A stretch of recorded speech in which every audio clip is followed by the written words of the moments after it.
Very good afternoon. So in previous class we were discussing regarding the coronary artery disease.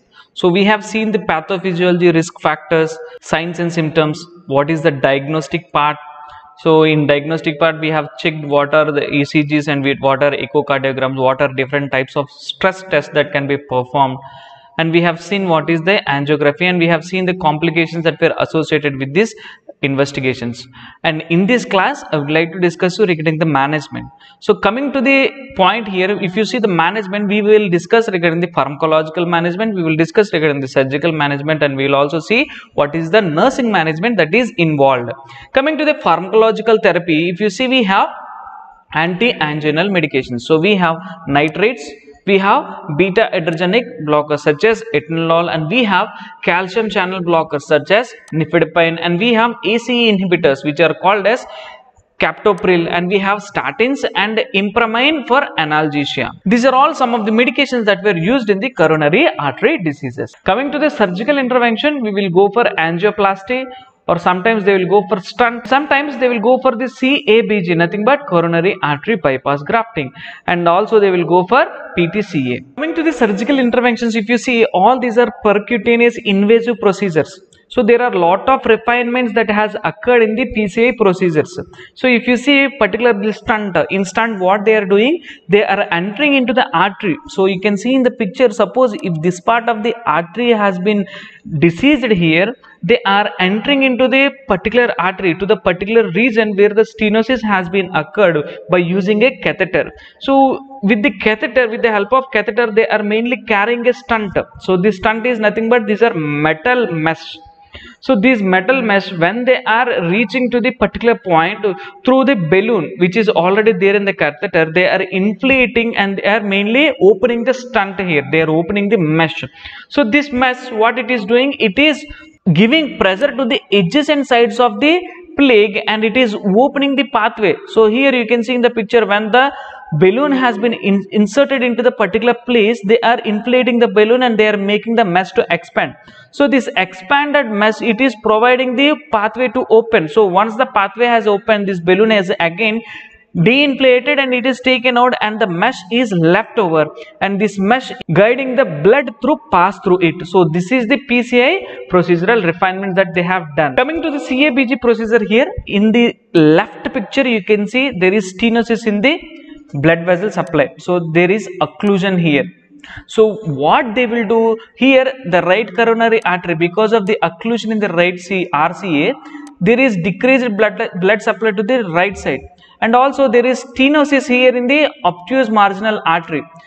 So what is happening, there is also decreased blood supply in the LCA descending artery. So because of the stenosis in the obtuse marginal artery, so what they will do in this coronary bypass grafting, they will take the vein and they are bypassing. So here the stenosis has been occurred. So what they will do, they will keep the bypass from the, they will leave the occluded part, they will reattach the non-occluded part. So you can see in the picture here. So these are the vein grafts. They have left the occluded part and they have attached to the non-occluded part, so that the blood is directly supplied to the coronary arteries. Either it is left coronary artery or either it is right coronary artery. So you can see the graft here. So what they have done, they have neglected the stenosis part and they have kept a grafting here. So when they have kept the grafting, the blood is directly flowing to the other part without causing any disturbance to the obstruction. Coming to the PTCA, so this PTCA is nothing but percutaneous transluminal coronary angioplasty. So this is one of the minimally invasive procedure. So what we are doing, we are choosing an artery, either a femoral artery or some artery near the arm, and we are entering where the obstructed blood vessel is there.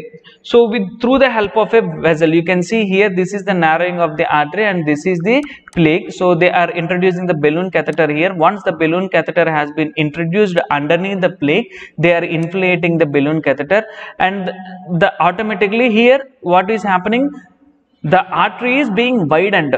If the artery is being widened, again the blood flow is being restored and the heart can function normally. So revascularization can be occurred here. So you can see here in the PTCA or PCA, a stent is being placed and the blood flow is improved. But in CABG, so you can see the blockage here in the marginal artery.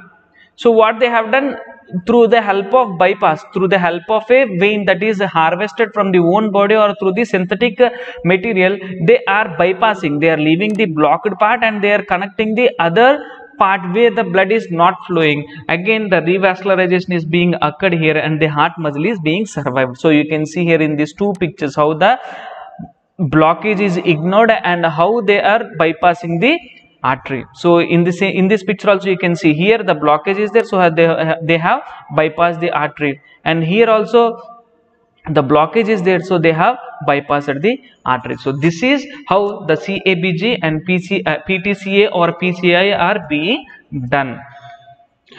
Coming to the lifestyle changes, so how you can manage means you have to go for the lifestyle changes. So weight control should be there. If you are smoking cessation should be there, and exercise it is must and should, and you have to take healthy diet. So these are some of the lifestyle changes that can be done in the CAD patients. And nextly, coming to the management here, in nursing management we have to assess. So what we can assess means we have to gather the information about the patient symptoms and activities. So how you can assist means mainly you have to go for the PQRST format. This PQRST format means nothing but provocation, palliation, quantity, quality, and where is the reason the pain is occurring and whether it is radiating or not, what is the severity and what is the timing. So what are all the factors that are increasing the pain. So where you are seeing the pain and what is the quantity, whether it is high or low, what is the quality of pain. You have to go for the reason, whether the pain is radiating from one end to the another end or not. You have to check the severity, you have to check the timing. So this is the PQRST format, and you should assess the patient for the risk factors of coronary artery disease and assess the patient families to understand the diagnosis. So they might feel panic and they might not understand the current situation. So you need to assess the family, so how they are understanding the diagnosis, and you should identify patients and family level of anxiety to use appropriate coping mechanism. So this is the thing that you have to do in the assessment part. You have to obtain and assess the ECG, you have to check the low density lipids level, and you should check the vital signs. You should evaluate the patient for any history of diabetes or heart failure, or if there is any kind of previous MI or obstructive lung disease. So because these are the factors that will influence the drug therapy.